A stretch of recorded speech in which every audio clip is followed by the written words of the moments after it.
Welcome to the Campus Edge, a production of Butler Community College. Produced by students and for everyone, students included. In today's episode, we'll be talking about dorm life, some educational groups at Butler, and video game movies. One of those things is not like the other. I wonder who made that package. Combine all that together with an epic duo like us, and what do you get? Why, another award-winning episode of the Campus Edge. What awards have we won?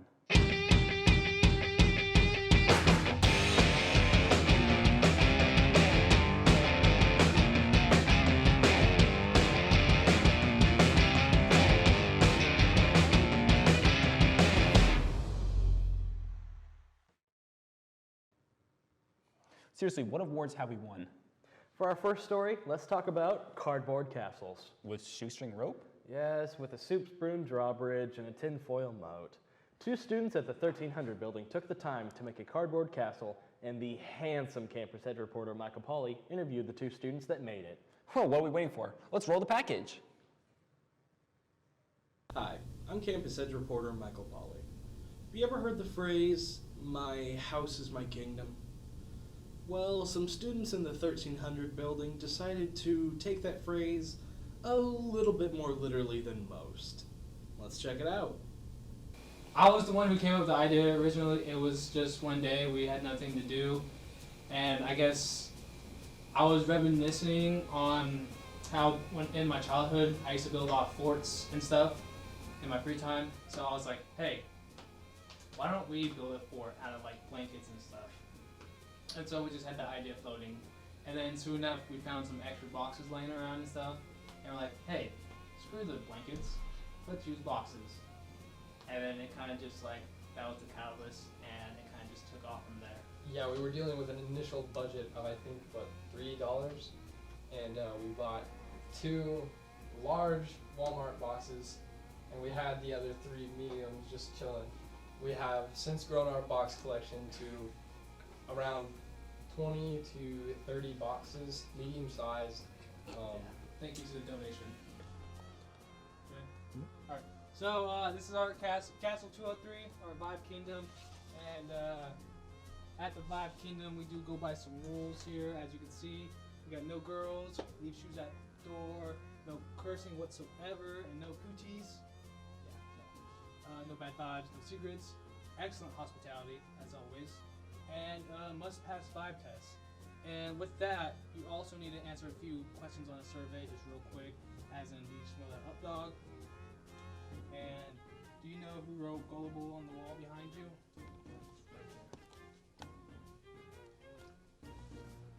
I don't. And we do accept donations, but no pressure whatsoever. And I'm the president of the Vibe Kingdom, and right here you have King Braden. I'm really just a figurehead. I don't have Yeah. any legislature power or anything. Anyway, we have a couple actuals. This one's to see out of for intruders, and this one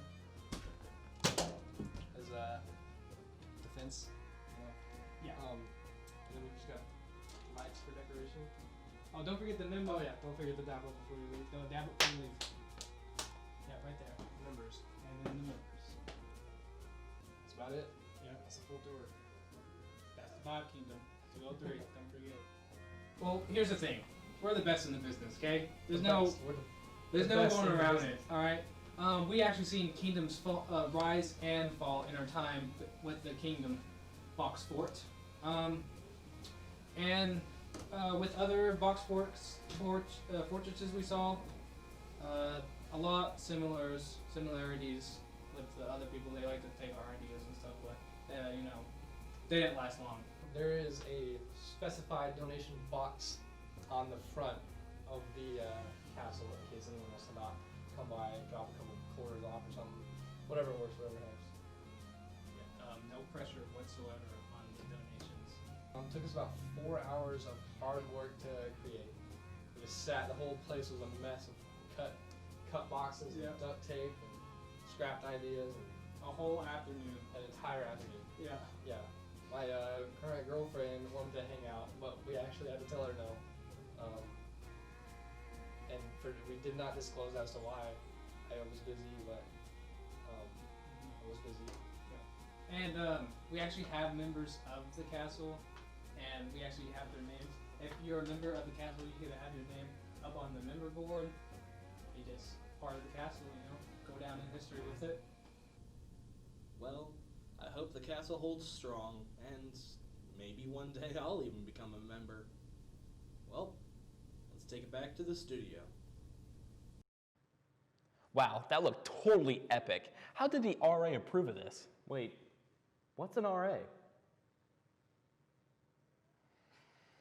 What? Do you really not know what an RA is? No! Well, thankfully Ross Cole took the time to interview some of the RAs on campus, so we can learn more about them. Do tell.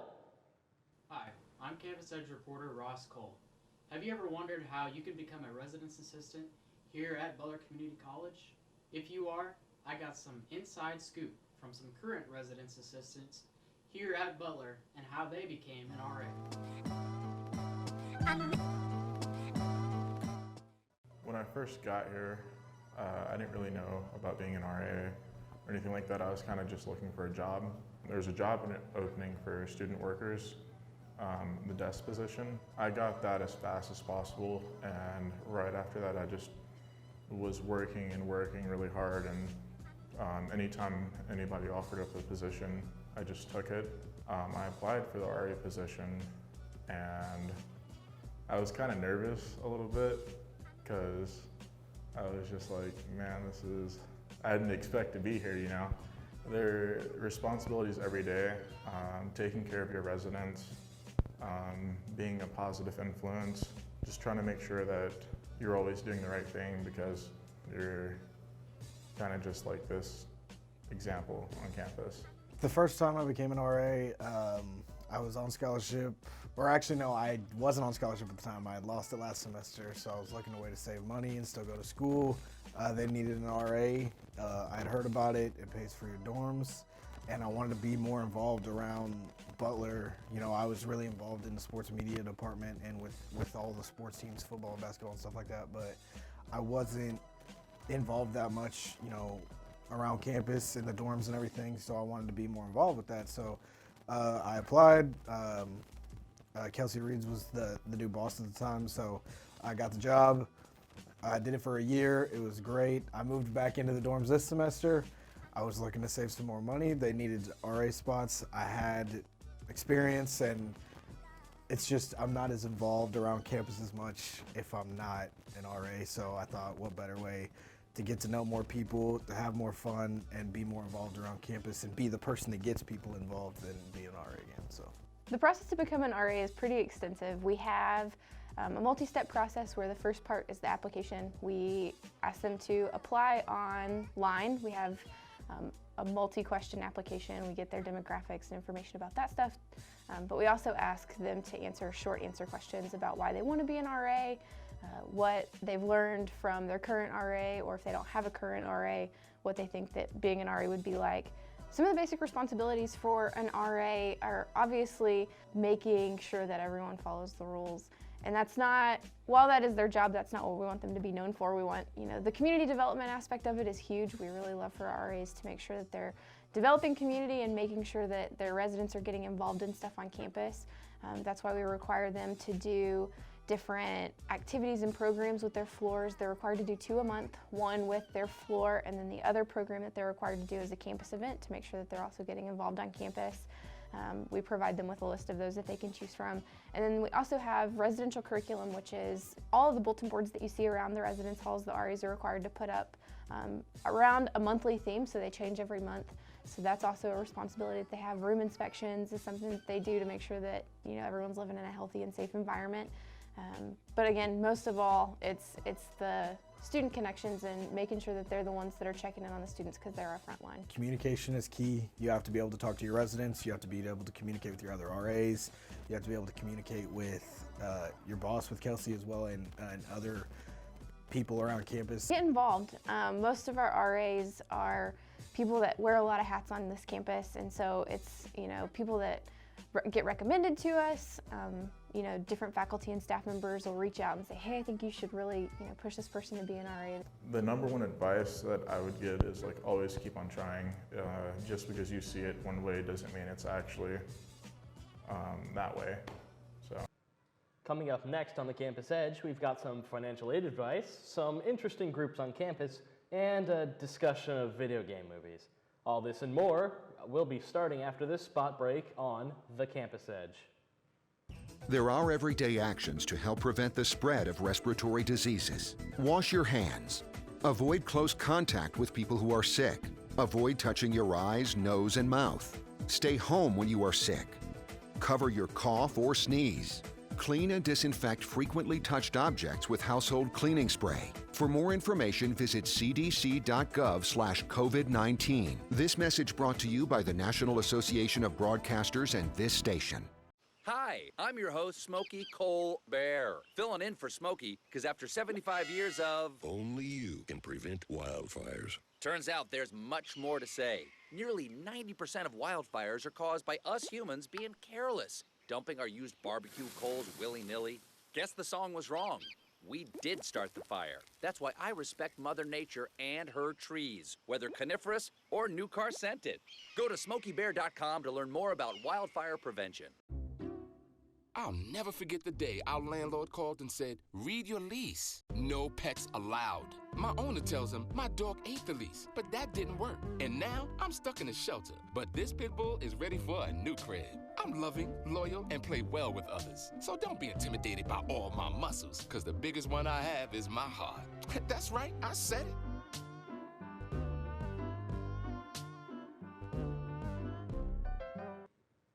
Michael, how much money do you have in your bank account? Why do you need to know that? Because I don't know how you do it. How are you able to go to college and have enough money for food and video games? First of all, I don't have as much money as you think I do.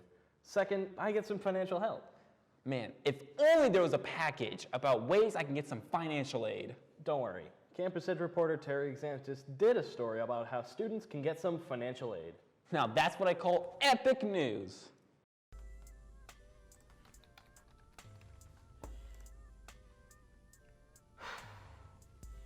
I bet none of us have $9,000 to pay for college. I bet none of us do.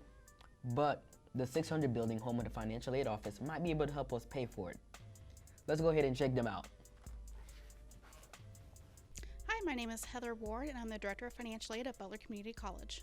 Butler offers a variety of financial aid. We have federal student aid, which is offered by the U.S. Department of Education, which includes Pell Grants, SEOG grants, student loans, and work study. We also have institutional financial aid, whether it's academic scholarship, athletic or activity scholarship, as well as foundation scholarships. And we also participate in Kansas State financial aid.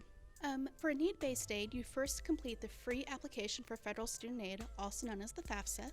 This is a standardized form that collects a student's income, household, family size, and determines what types of federal aid a student may qualify for, whether it's grants, student loans, or work study. Merit-based aid is typically based on a student's academic, athletic, or other merits that they have that warrants a scholarship. Yes, Butler does offer payment plans. For a $30 charge, they will divide the cost of your tuition, fees, or other account charges over the course of your attendance for the semester. No, although a student does have to apply for financial aid for each academic year that they want to receive it, there is no penalty for not applying for a previous year. We encourage students to apply as soon as possible. For federal student aid, you can begin applying October 1st before the semester or the fall that you're attending. So October 1st of 2019, you could have applied for the fall 2020 semester. But you can apply for federal aid at any time during the semester. As far as academic scholarships go, for a fall academic scholarship, August 1st is the deadline, and for a spring academic scholarship, January 1st is the deadline. We do have information available on our website regarding the different types and sources of financial aid. I also would encourage you to stop by our office. We love to see students and we like to help them with their questions. Yes, so if a student completes the FAFSA and since that time their financial circumstances have changed, they can apply for what's called a professional judgment. And that allows us to take a snapshot of their current financial situation and maybe make adjustments to their aid based on that.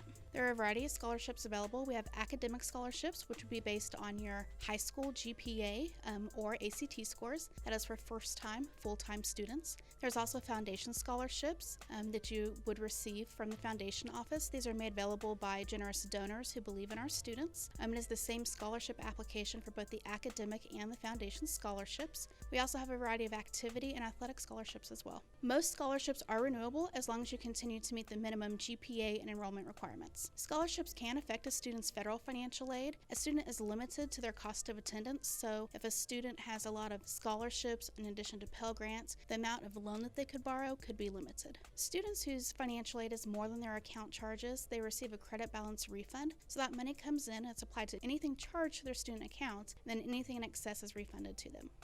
So we went to the financial aid building, we figured out just what is financial aid, what we need to do to apply for financial aid, and what other things we can apply for to help us pay for college. I don't know about you, but I'm gonna go ahead and finish this up to help pay for college. Let's get right back into the show. Hey Michael, you wanna know what I wanna learn more about? And what is that, Cameron? Genealogy. That's great, because reporter Deanna Bonn did a story about the genealogy group here on campus. Epic. Why don't we take a look at it now? Have you ever wanted to know anything about your family? Or perhaps you've ordered a DNA test, and where do you go from here? I visited with the Butler County Historical Genealogy Society to learn more. We were working on DNA tonight. It was basically, now I've got my DNA, now what?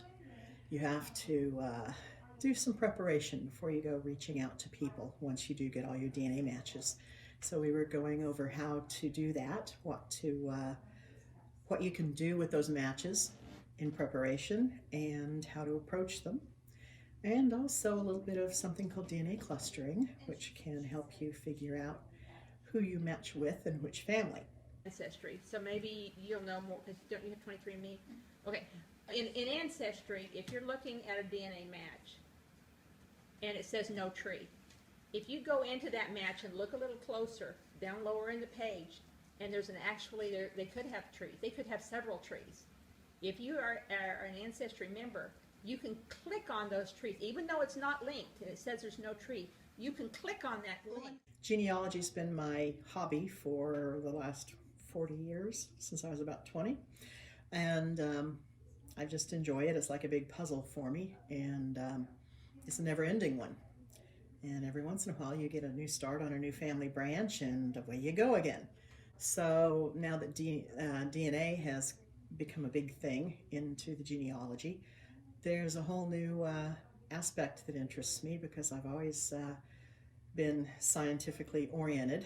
Everything from being a science teacher and teaching high school for 15 years to working in the hospital laboratories for about 30, doing both part of the time. And science has always interested me, and the genetics side of this is fascinating.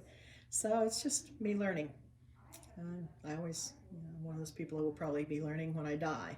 Well, I discovered that the genealogy group was here about a year and a half ago. Oh, it always helps. There's a lot of people here with a lot of knowledge, a lot of practice and expertise. Each of us know a little bit of something different too. So I think we all contribute a little bit. And if you have questions or need help with something, there's probably somebody here that can give you some aid. The Butler County Historical Genealogy Society group meets the third Thursday of each month from 6 to 8 p.m. at the Kansas Oil Museum. Don't go anywhere. We may be close to the end of the show, but we still have more to share with you right here on the Campus Edge. Time to think about dinner, and I haven't even eaten breakfast yet. It takes a lot of passion to make the perfect meal. But today is one day closer to becoming a chef and owning my own restaurant.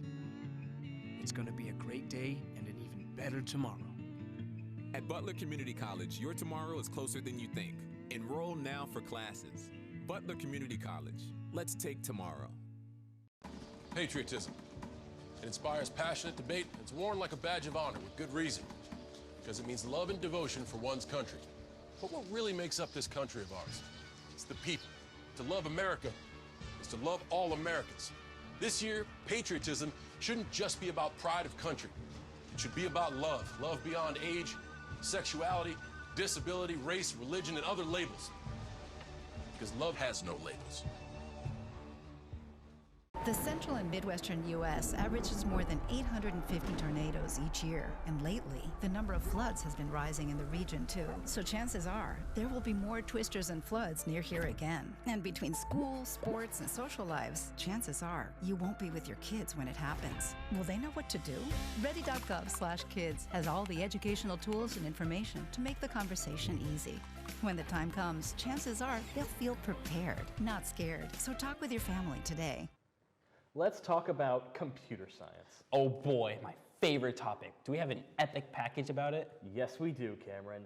Deanna Bonn talked to a computer science advocate about computer science. Here's her story. I'm Sierra Marie Bonn, Miss Southwest 2020 and founder of Let's Go Full Steam Ahead, a social initiative intent on promoting science, technology, engineering, arts, and math education and engagement to empower the next generation of innovators. On Tuesday, I partnered with flagshipkansas.tech and code.org to go on an advocacy trip to the Kansas Department of Education to visit the Board of Education meeting, where we advocated for the Board of Education to adopt 5 requirements from the Computer Science Education Task Force. So I'm here today to share my support for the Computer Science Task Force recommendations and urge the board to adopt these recommendations quickly. We need policy change in education now. I didn't have computer science in high school. I actually didn't take my first computer science class until I was a sophomore in college. I realized I was far behind my peers, even though I thought I was a self-proclaimed computer whiz. The biomedical computer applications class taught me very basic programming and 3D drafting, but it taught me more so how to think in algorithms and how to view the world as a series of systems. Once I had that realization, my learning, my leading, and my life completely shifted. While I don't mind playing catch up, it made me start to think about all of the other students out there who don't currently receive a well-rounded education to set them up for success in the innovative workforce.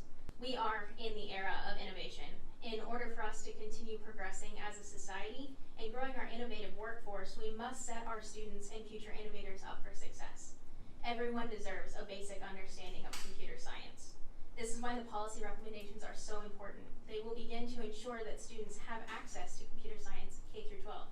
I'm Karen Hastings, and I'm the Information Processing System Adjunct Faculty Member and teach the IPS class at Butler. It's the Information Processing Systems class, which is one of the requirements at Butler, is to have a technical class in order to graduate, and this is one of them that fits that requirement.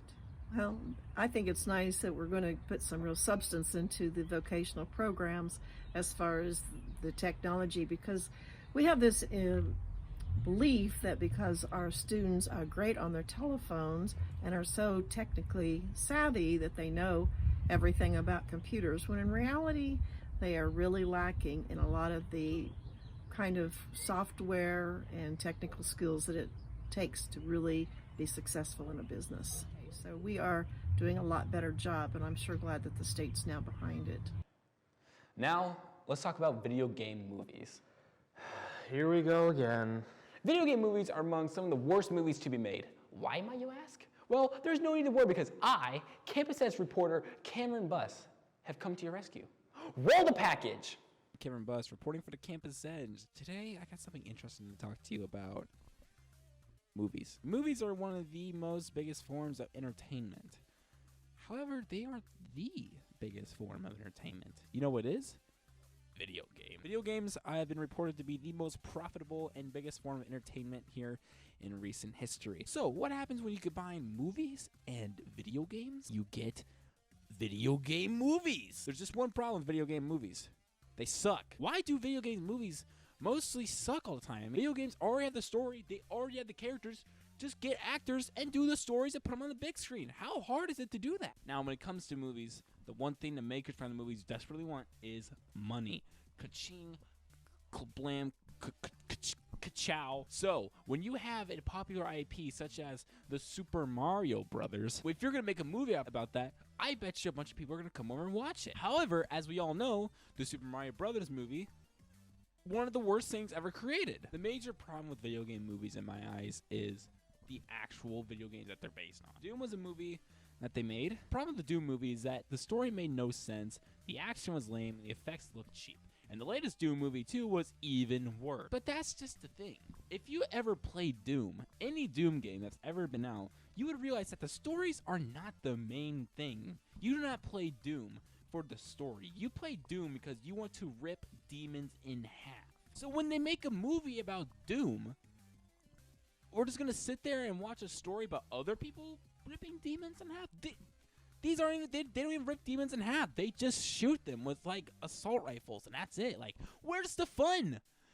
Where's the giblets? And then look at Street Fighter. Like, what the hell kind of story does Street Fighter have? You just punch people. I mean, yeah, characters have backstories and stuff, but there's literally, like, no story to Street Fighter. You just do it to win. That is the major issues to me with video game movies. They are quick and easy cash grabs. They just roll it up and vomit complete utter garbage, and then boom, they put it to the public and makes a few $1 million. People get PO'd online, and then we all say we're just gonna forget about it, but we never do. Thankfully, video game movies have been getting a lot better here recently, with the 2 Angry Bird movies surprisingly being actually enjoyable, and Detective Pikachu and Sonic the Hedgehog being really well and thought out good movies. So does this mean that the curse of video game movies are officially over? No. Let's just be honest. Movies will always be a hit and a miss. There will always be a great concept for a movie, and then it's just falls right onto its face. Video game movies are clearly a thing that can work and can be done, but they need to be taken with care. My suggestion for video game movies is that if it can be a movie, go ahead. But most video games are suited more for TV. One of the best examples is Castlevania on Netflix. It is a really phenomenal series going to its 3rd season, and the story and direction is really phenomenal. Since they're able to do a TV show, more episodes equals more fleshing out characters, fleshing out the world, and more fleshing out the story and everything. That's why TV shows are sometimes regarded more better than movies, because they're able to do a lot more, because they're not worried about time constraint of like 1.5 hours or just 2 hours. However, that's just my 2 cents on the situation, and who knows? Maybe video game movies will just be the best thing ever from now on. Who knows? I can't see the future. But for now, that's all the time I got. I'm Kameron Bus reporting for Campus Edge. Back to you guys. Is it over? Wasn't that an epic way to end this week's show? Sure. And that brings us to the end of another award-winning episode of The Campus Edge. I still don't know what awards we've won. But if you want to catch this episode again, you can tune in weekdays on BCTV20. Or you can find it on our YouTube channel at Butler Student Media. Or you can check out my YouTube channel. It's called... Now is not the time to self-promote. Sorry, that really wasn't cash money on me. That's fine. You'll learn one day. This has been The Campus Edge.